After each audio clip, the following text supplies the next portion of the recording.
My mom refused to come to my wedding because she was going to my sister's boyfriend's party. My name's Megan, I'm 29, and this is a story I never thought I'd tell, mostly because for a long time, I wasn't sure how to explain it without sounding bitter or crazy. But here it is. My childhood wasn't normal, and it took me years to understand just how much that shaped me. I grew up in a house that didn't feel like mine. It belonged to my Aunt Linda and Uncle James. I used to call them Mom and Dad, not knowing any better. That's the weirdest part. I didn't even know something was off until I was 6. Before that, it was just my life. I had a bedroom with faded yellow wallpaper and a closet that always smelled like mothballs. Aunt Linda had this high-pitched laugh she used too often, and Uncle James never spoke much, but I remember him watching the news every night with a glass of scotch. I thought that was just what dads did. They were decent to me, at least in the beginning. Not warm, but they weren't cruel. I had clean clothes, hot meals, and toys, though never new ones. Birthdays were quiet. I'd get a card with a $10 bill in it, and maybe a cake from the grocery store. I never questioned it. Then one day, I remember them dressing me in my best clothes, this itchy pink dress I hated, and telling me we were going on a trip. They didn't explain where, and I didn't ask. At 6, you don't ask many questions, especially when you're used to keeping quiet. They drove me to this house I didn't recognize. It was bigger, nicer, with a green lawn and wind chimes on the porch. And that's when I met my real parents. My mother, Carol, opened the door and just stood there staring at me like I was a ghost. My dad, Stephen, came up behind her holding a toddler in his arms. That toddler was Sophie, my sister. I didn't know who she was then, just that she was younger than me, and that she clung to our father like she belonged there. Aunt Linda knelt down beside me and said, "You're going to live here now. This is your real mommy and daddy." I remember just blinking at her, not understanding what she meant. She gave me a bag with some of my clothes and a stuffed elephant I used to sleep with. Then she got back in the car and left. Just like that. No one explained anything that day. My mother, Carol, barely said a word. She looked uncomfortable the whole time, like I was an uninvited guest. My father tried to act normal, but it was awkward. They set me up in Sophie's old nursery. There was a toddler bed with a princess blanket, and I remember thinking it smelled like baby powder and something sour underneath. That first night, I cried myself to sleep, quietly, so they wouldn't hear. I didn't know what I had done to be dropped off like that. I didn't even know who these people really were. They never gave me a reason, and I was too scared to ask. As the weeks passed, I slowly learned the story in fragments. My mother had suffered from severe postpartum depression after I was born. Apparently, she couldn't bond with me. She couldn't even hold me without shaking. That's what my grandmother eventually told me during one of her visits, in a whisper, like it was a dirty secret. So they gave me to Aunt Linda and Uncle James. Just temporarily, they said. But temporary turned into 6 years. It wasn't until I turned 7 that I started to understand the full impact. My parents had raised Sophie from day one. She had baby pictures all over the house. First steps, first words, Halloween costumes, finger paintings stuck to the fridge. There were no photos of me. Not one. It was like I hadn't existed until I walked through that door at 6 years old. I tried to fit in. I really did. I followed the rules, got good grades, said please and thank you. But I always felt like an outsider. Like a guest at a dinner party that had gone too long. My mother remained distant. She never hit me or yelled, but she was cold in a way that made me feel like I was always failing some invisible test. My father was a little better. He'd drive me to school sometimes, ask about my day, but he was careful. Like he was afraid of doing something wrong. The worst part was watching Sophie grow up with everything I hadn't had. Attention, affection, consistency. I was her big sister, but I felt like I was intruding on her life. She didn't remember a time without our parents. She never asked why I hadn't always been there. She just accepted it as normal, like kids do. I'd sit on the stairs at night and hear my mom singing to her while tucking her in. She never sang to me. When I asked her once, around age 8, why she didn't tuck me in too, she said, "You're old enough to put yourself to bed." That was it. No warmth, no explanation. Just a line that stayed with me for years. School became my escape. I threw myself into reading, art, and staying late at the library. I didn't bring friends home much. The few I did bring noticed something was off. One even asked if I was adopted, because my mom acted like a babysitter. I don't think my mom ever hated me. I think she just never recovered. Maybe she loved me in her own broken way. But I was a reminder of something dark in her life, something she couldn't face. So she avoided me, emotionally and physically, while pouring everything she had into Sophie. It took me until my 20s to really talk about it. Therapy helped, once I finally found the courage to go. Even now, I have a complicated relationship with the word mother. Carol and I are civil. We talk occasionally. I see her at family events. But we're not close. We never will be. I call her Carol now, not Mom. As for Sophie, she still doesn't know the full story. I don't know if she ever will. We're friendly, but not close. It's hard to explain a childhood like mine to someone who never had to question their place in the world. I didn't grow up in a house. I grew up in a waiting room, unsure where I belonged. And even now, at 29, I'm still trying to unlearn the feeling that I'm someone who doesn't get to stay. Sharing a room with Sophie was like walking barefoot across broken glass every single day. From the moment I moved in, I was treated like an intruder, not just by my mother, but by Sophie too. There was a perfectly fine spare bedroom down the hall, clean, quiet, with a view of the backyard, but my mother insisted I stay in Sophie's room. It's good for sisters to bond, she said, as if proximity alone could stitch 6 years of absence into something meaningful. That spare room stayed empty, used mostly for storing holiday decorations and an old treadmill no one touched. But I was never allowed to step foot in there. Sophie made sure I knew the space wasn't mine. The room was already decorated with posters of boy bands and glittery curtains and bright pink throw pillows. She didn't let me touch anything. My bed was an old fold-out cot shoved near the closet, barely big enough to stretch out on. Every time I dropped something or stepped on her side of the room, she'd sigh loudly or mutter something under her breath. If our parents were around, she'd pretend everything was fine. But the second we were alone, her tone changed. She mocked the books I brought with me, mostly worn-out paperbacks I'd read a dozen times at Aunt Linda's place. She called them weird and asked why I didn't read normal stuff like magazines or fashion blogs. My clothes weren't right either. I wore a lot of hand-me-downs and old sweaters because that's what I had. Sophie, with her closet full of new outfits from the mall, would wrinkle her nose and say things like, "Did your thrift store run out of options?" Or, "You look like someone's grandma." It got worse when I tried to decorate my little corner. I hung a small drawing I'd made, a watercolor of a bird, and she tore it down when I wasn't home. She told me it looked like something a preschooler made and said it made the room feel ugly. I found it later stuffed in the trash under a wad of tissues. I told my mom once. Just once. I thought maybe if I explained it carefully, if I didn't sound like I was whining, she might understand. I said Sophie had been mean to me and I didn't feel welcome in the room. I asked if I could maybe move into the spare bedroom. Her response was quick and cold. "Don't be a weakling." She didn't even look up from her magazine when she said it. I remember standing there for a moment, not knowing what to do. My dad didn't say anything either. He was in the living room watching TV and just kept his eyes on the screen. After that, I stopped asking for help. I learned to stay quiet. I kept my books in a shoebox under my bed and did my drawing at the kitchen table when no one was home. I kept my clothes folded in neat piles, trying not to take up too much space in the shared dresser. Sophie still found ways to humiliate me. She told her friends at school that I was her charity case sister. One of them once asked me if I was adopted. I said no, but my voice shook and that made them laugh harder. She liked to tell people I was weird, that I talked to myself, that I stared too much, that I had orphan energy. I heard her say that once on the phone. Megan's got that foster kid vibe, like she's one meltdown away from stealing our silverware. I wasn't in foster care. I had been raised by family. But the way she said it, like I was some animal brought in off the street, it made something sink in my chest. There was a routine to the cruelty. I'd wake up early to get dressed before Sophie opened her eyes so she wouldn't see what I was wearing and have more material to throw at me. I ate breakfast quickly and washed my dishes right after, so no one could complain. I stopped using the living room. I stopped watching TV. I started walking to school alone, even though it meant leaving 20 minutes earlier. It was easier than hearing Sophie talk about how embarrassing I was. Sometimes I tried to be friendly. I offered to help her with homework once, and she said, "What would you even know? You didn't even go to a real school." That wasn't true. Aunt Linda and Uncle James sent me to a regular public school. But the truth didn't matter in that house. Perception did. And the perception was that I was the outsider, the backup kid who had suddenly shown up and ruined everything. I kept a notebook where I wrote down all the things I couldn't say. Pages and pages filled with little moments that felt too small to bring up, but too heavy to carry. Like the time Sophie switched our laundry and put my bras in with her gym clothes, then told her friends I smelled weird. Or when she told our mom I'd gone through her diary, which I hadn't, and I got grounded for 3 days. I wrote about that empty spare bedroom too.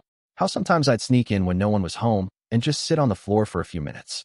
It smelled like old air freshener and dust, and the carpet was softer than ours. I used to pretend it was mine, just for a few minutes. I'd imagine what it would be like to close the door and not have to listen to Sophie's insults or my mom's silence. That first year back was the loneliest I've ever felt. Not because I didn't have things. I had food. A bed, technically. Clothes, even if they weren't new. But I didn't have a place. I didn't belong in that house, not really.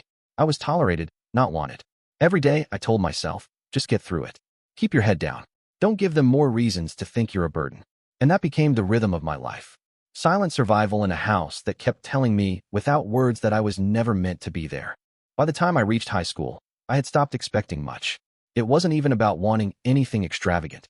I didn't dream of surprise parties or family road trips, or even having my parents show up to things. I just wanted to be acknowledged. But even that felt like too much. Sophie, on the other hand, was a magnet for attention. Every little thing she did, every B+ on a math test, every minor role in the school play, every dance recital, turned into a celebration. My mother would plan these elaborate dinners, complete with decorations and those tacky helium balloons that said, "You did it," or "Star Student." My dad would fire up the grill, even in the middle of winter, just because Sophie mentioned she liked grilled chicken better than baked. The whole family would gather around the dining table like they were commemorating the moon landing. Meanwhile, I could win a statewide science competition and no one would say a word. That actually happened.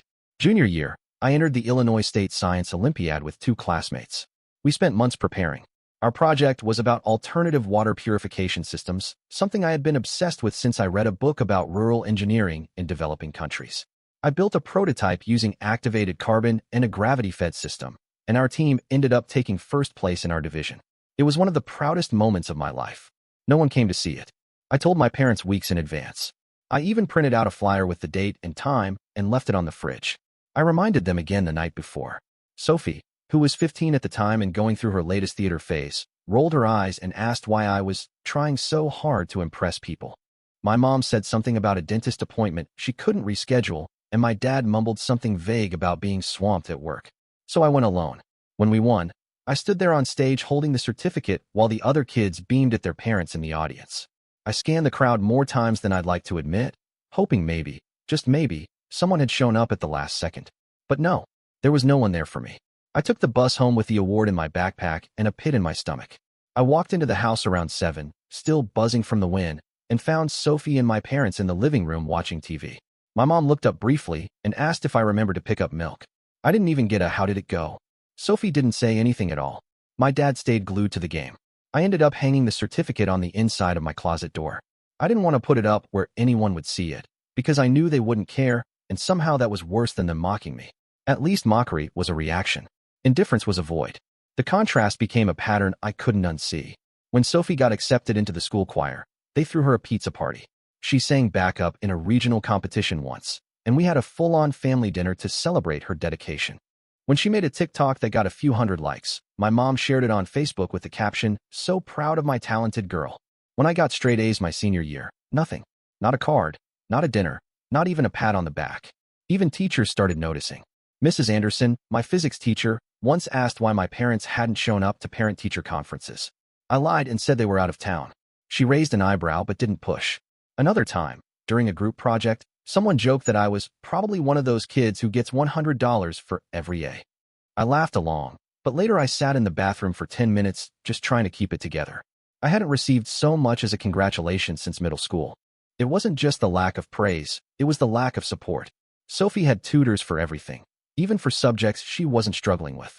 I once asked for help paying for a graphing calculator required for AP Calculus, and my mom told me to see if one of the smart kids would let me borrow theirs. When I got accepted into a summer STEM program at Northwestern, she told me it sounded like a scam and refused to fill out the financial paperwork. There were so many moments like that. Moments where it would have taken them 2 minutes to lift me up, but they chose not to. I stopped trying after a while. I learned to celebrate in silence. I'd treat myself to a milkshake or take the long way home from school just to be alone with the feeling of doing something well, even if no one else cared. What hurt the most wasn't being ignored. It was knowing I could never win. No matter what I achieved, it would never be enough to compete with Sophie's spotlight. She could fail a class, and there'd be a family meeting about how to support her. I could ace one, and they wouldn't even ask how I did. It wasn't jealousy. I didn't want Sophie to lose anything. I just wanted something of my own. A moment, a nod, a second where someone looked at me and said, "We see you."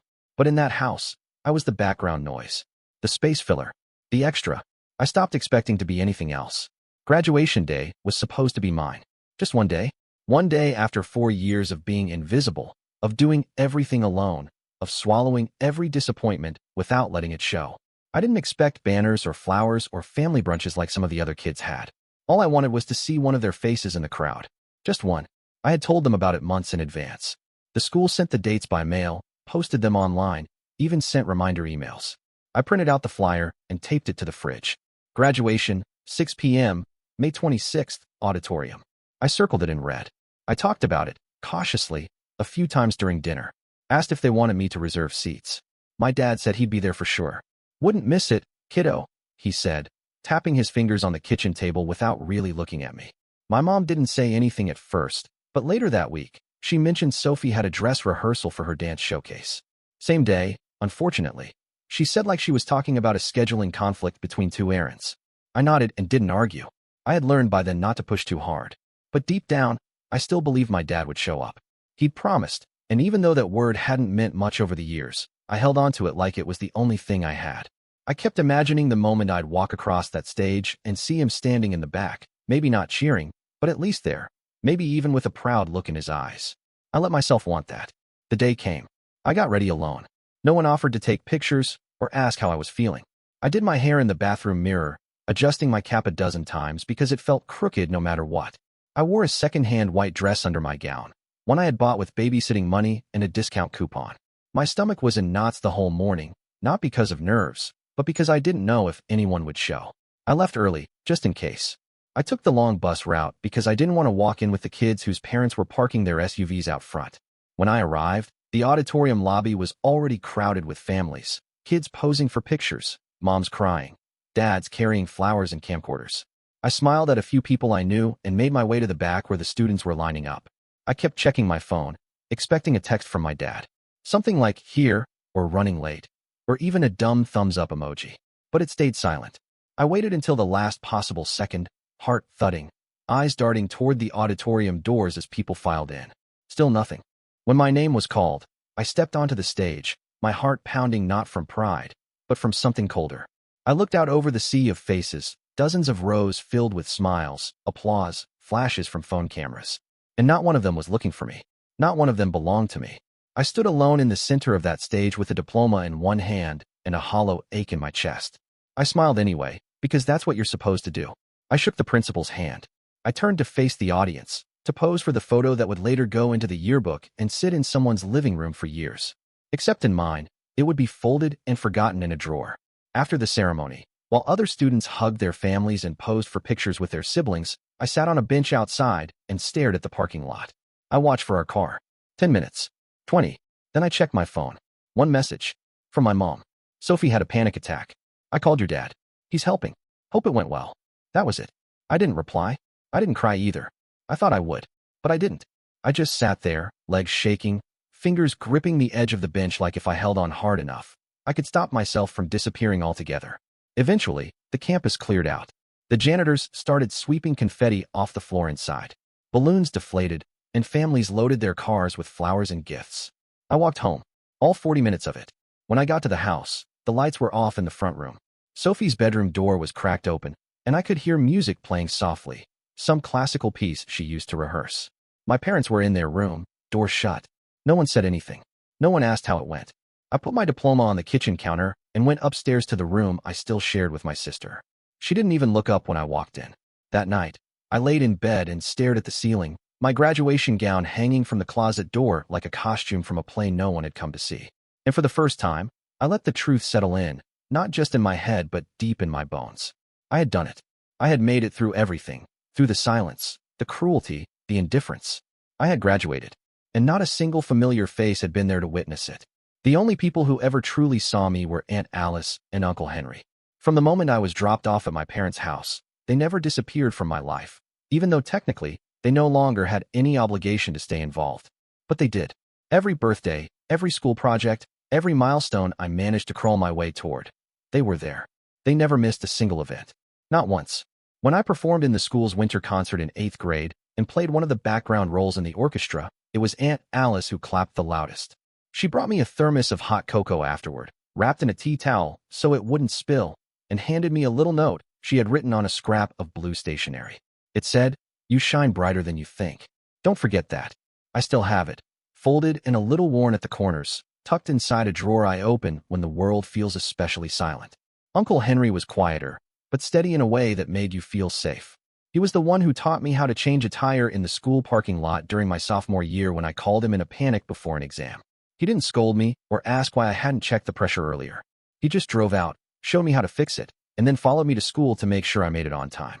That kind of presence sticks with you in ways you don't realize until you start to measure other people by it and find them lacking. They came to my science fair, even when no one else did. They stood by my display board with cups of gas station coffee in their hands, asking me real questions and listening like what I was explaining actually mattered. Aunt Alice always brought snacks in her purse, granola bars, a peeled orange in a Ziploc bag, peppermints, and she'd quietly slip them to me when she thought I looked nervous or tired. She always knew.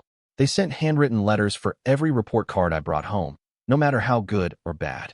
When I got a C in algebra freshman year, Uncle Henry wrote, "Nobody gets everything right the first time. The people who matter are the ones who keep trying."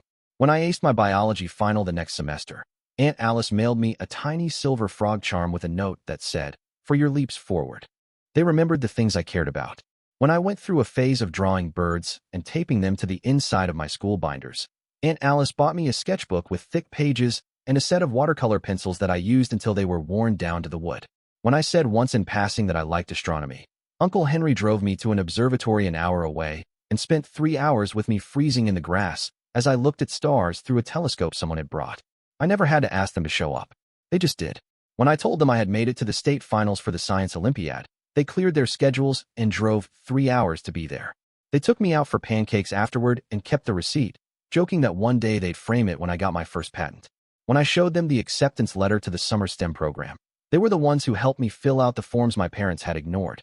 They even drove me to the campus on the first day, helped me settle in, and sent me care packages the entire time I was there. They never acted like any of it was an obligation. That was the difference. With them, I never felt like I had to earn affection or attention.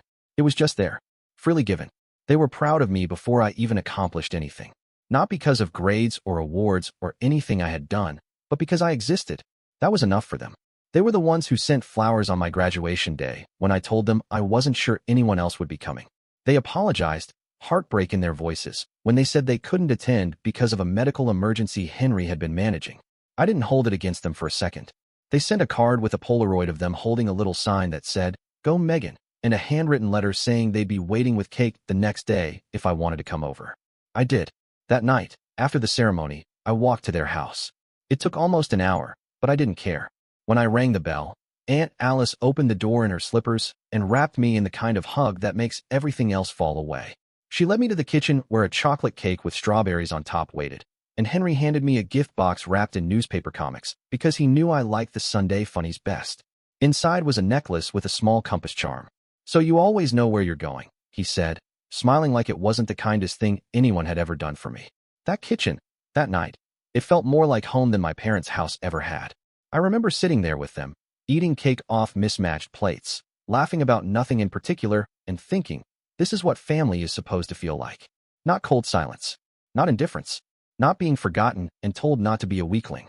Just love, quiet, steady love that doesn't ask for anything in return. Aunt Alice and Uncle Henry never called me their daughter. They didn't need to. They showed me what it meant to be one. Introducing Zach to my family was something I had debated for weeks. He and I had been dating for a little over a year by then.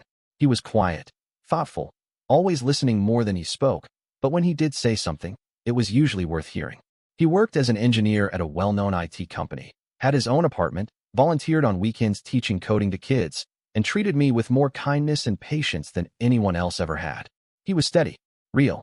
I thought, maybe, if they met him, they'd finally see that I was building something solid in my life.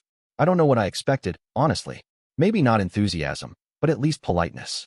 My parents had never taken much interest in my relationships before, probably because there had never been anything serious to talk about. But this time, I thought it mattered. I thought Zach would impress them. I thought they'd see what I saw. Instead, they picked him apart before he even finished his second glass of iced tea. It started with small jabs, the kind you could almost brush off as awkward attempts at conversation. My dad asked where Zach worked, and when he told him, my dad raised an eyebrow and said, "Ah, one of those tech guys. That explains the way you talk. Very precise. Must be fun in an argument." My mom laughed a little too hard at that, then added, "Engineers are always a little stubborn, aren't they?" Zach smiled, trying to stay good-natured, and said, "I like to think I'm just persistent when it matters." That was the wrong thing to say, apparently. My mom glanced at me and said, almost under her breath, but not really. Megan needs someone a little more flexible. He'll never make a good father if he can't bend. I sat there, stunned. We weren't even talking about kids. We hadn't brought up marriage. And yet somehow, within 15 minutes, they had decided he was a bad long-term prospect because he thought through his words before speaking and wasn't quick to agree with every half-baked opinion they tossed his way. Later that evening, when Zach left to take a call from work, my mom pulled me aside and told me, "He's not the one, Megan. He's too serious. There's no spark. You need someone warmer, someone who'll make you laugh." As if love was a sitcom and not something you built brick by brick with patience and trust. I wanted to scream. Not because they didn't like him. That would have been disappointing, sure, but because of the blatant hypocrisy I knew was coming. Because Sophie's boyfriend, Luke, had been treated like royalty from day one. Luke was everything Zach wasn't. No job, no ambition beyond becoming a Twitch streamer, and absolutely no intention of moving out of his mother's house, where he lived rent-free on her allowance and focused on his brand. He showed up to family dinners wearing hoodies that smelled like weed and called my dad, "Dude," within 5 minutes of meeting him. He once told my mom he didn't believe in alarm clocks because waking up should be a natural process. But somehow he was a sweetheart. "He's so kind," my mom gushed. "A little lost, maybe, but with the right support, he'll find his way." My dad once said, "He's got charm, I'll give him that." Reminds me of myself at that age. I wanted to ask him what age that was, exactly 12? When Luke forgot to pick Sophie up from work one night, and she ended up waiting in the rain, my mom said, "He probably just got distracted." He's creative types. They lose track of time. When Zach once had to reschedule dinner with my parents because of a work emergency, my dad muttered, "That's the problem with career guys. It's all about them." It didn't matter that Zach showed up on time to everything, brought thoughtful gifts, and asked genuine questions. It didn't matter that he offered to help clean up after dinner or that he never once talked over anyone.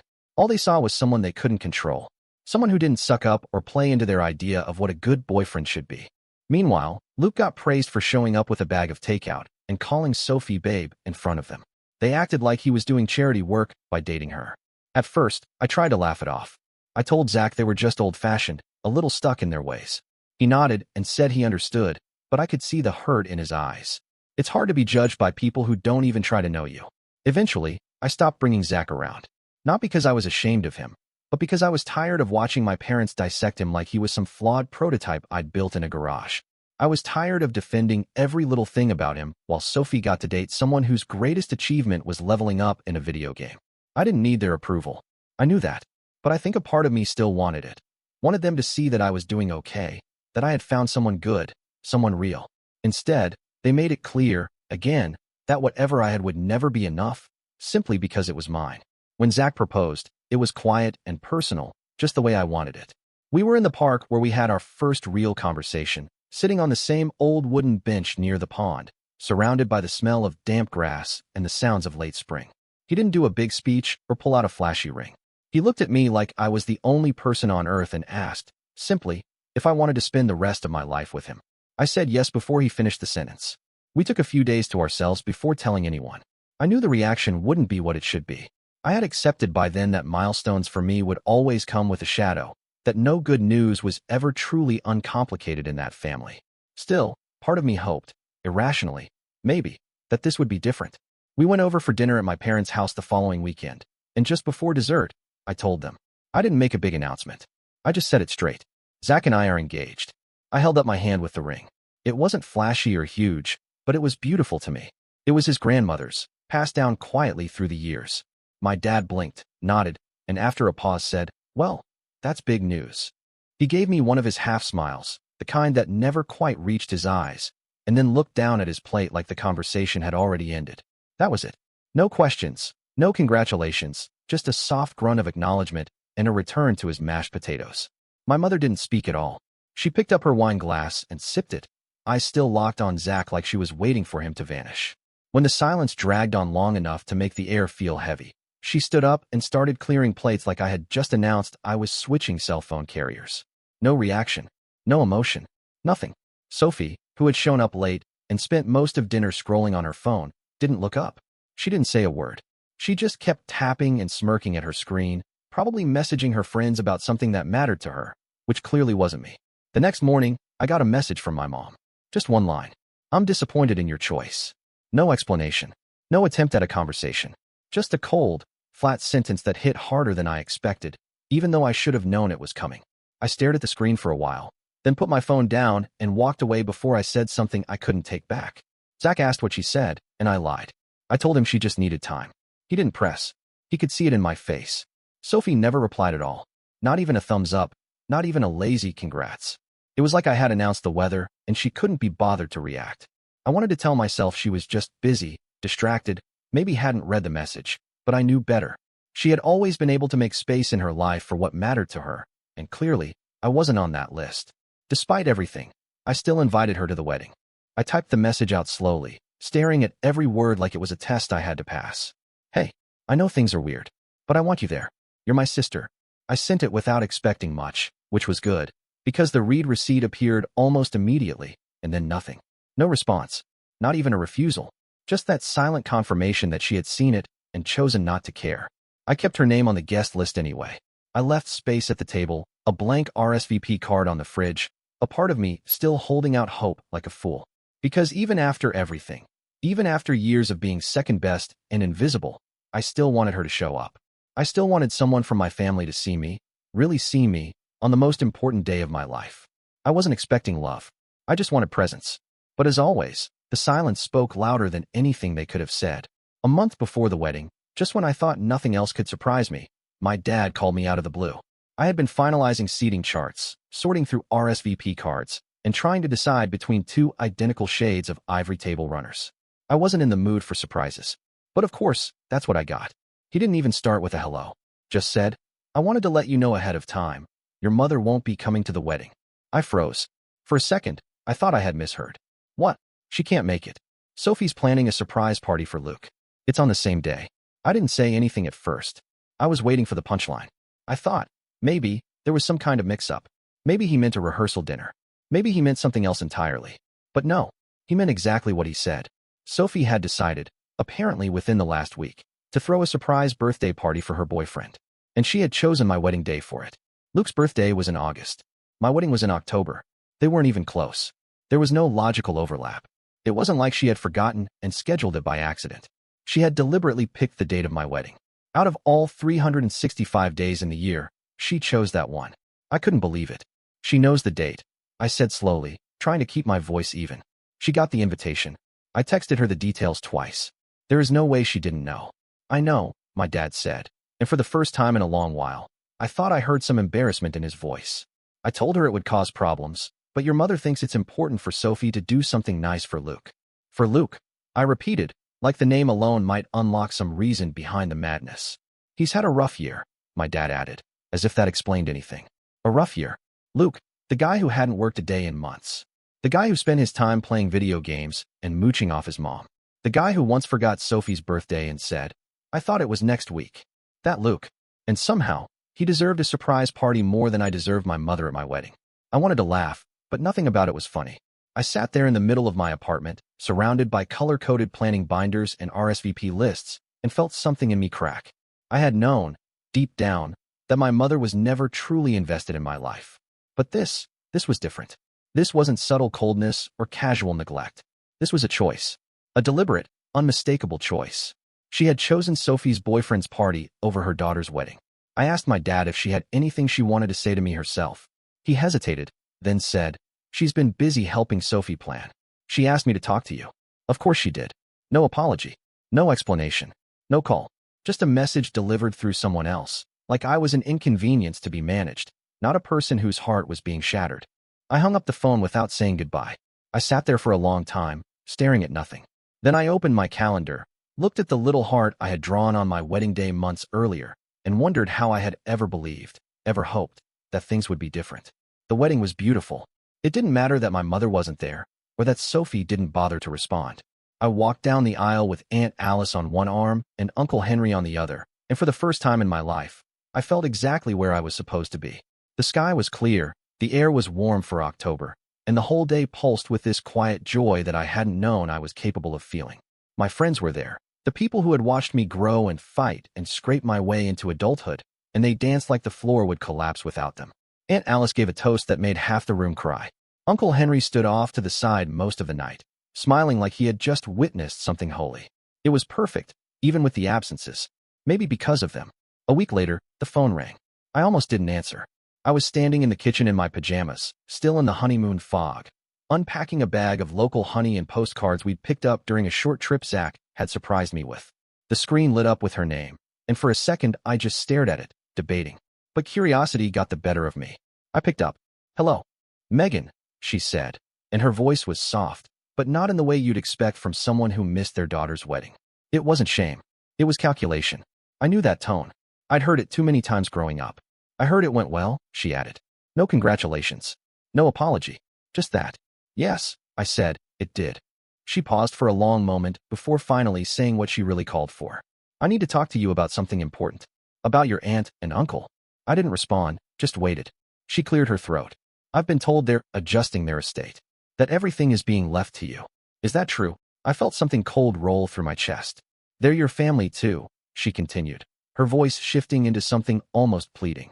"And I think maybe they misunderstood. It's not that we didn't want to be there. Sophie, she was going through something. I didn't want to leave her alone.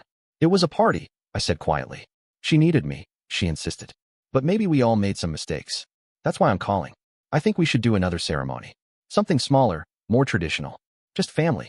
We could invite everyone again, make it right." I closed my eyes. "You want me to organize another wedding so you can be in pictures with me?" I said. "So you don't look like the mother who didn't show up. So you don't lose access to an inheritance that was never yours to begin with." She didn't deny it. Just said, "It would mean a lot to the family." "You mean to you?" She went quiet. There was a time, many times, when I would have folded. When her silence would have made me rush to fill it with excuses, compromises, anything to ease the tension. But not anymore. "No," I said. "There won't be another wedding. You made your choice." I hung up before she could respond. Afterward, I stood at the sink for a while, staring out at the street, watching the leaves fall onto the sidewalk in slow, spiraling waves. Then Zach came in, wrapped his arms around me from behind, and kissed the side of my head. I leaned into him and didn't say a word. I didn't need to, because for once, I had chosen myself. And that was enough. 6 months passed after that final phone call, and I didn't hear a word from my mother or Sophie. I didn't expect to. The silence felt familiar, but for once, it wasn't heavy. It was clean. It was mine. I had built something without them, without begging for scraps of their approval, and that gave me more peace than I thought it would. Then one afternoon, my dad reached out. Not with pressure or excuses this time, but with something different in his voice. He told me they had started going to family therapy. That my mother was going too. That Sophie, reluctantly, had agreed to join. I didn't know what to make of it. Part of me assumed it was performative. Maybe another act in a long line of manipulation. But another part, the quieter and more cautious one I had learned to trust, said wait. Just listen. So I did. I didn't jump back in. I didn't rush to forgive. I told them plainly that I would not play the daughter they wanted when it was convenient.